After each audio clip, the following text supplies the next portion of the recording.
Okay, go. Yan. Ito naman, card. Dito ka na kukuha ng pera mo. Pang-enroll mo. Okay? Galing kay Tito MM to.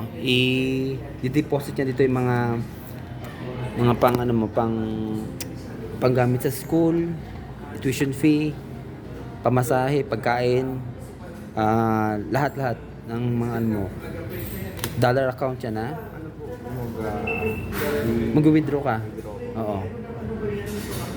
Mag-withdraw ka doon sa ano? Sa ano to? Sa ibang bansa kasi to. Ito naman, savings siya. Mag-withdraw ka lang dyan dito sa BDO or dito sa Land Bank. Per transaction dito is 10,000. Oo. May bayad ng 160 pesos. Hindi ko alam yung PIN yan. Ikaw na nakakalam yan, si Tito MM. O si Mim yata nakakaalam yan. Basta mag-text ka lang sa kanya, ha? Tapos ito yung $1 na yan. Ibig sabihin yan, itago mo yan sa wallet mo. Kasi noon kami, yung bata pa kami, gustong-gusto namin magkaroon ng dollar. Naghahanap pa kami sa Wagwagan.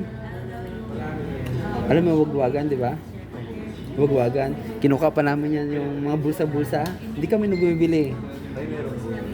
Minsan kasi nakakaroon kami ng $10 dati. Tapos $1.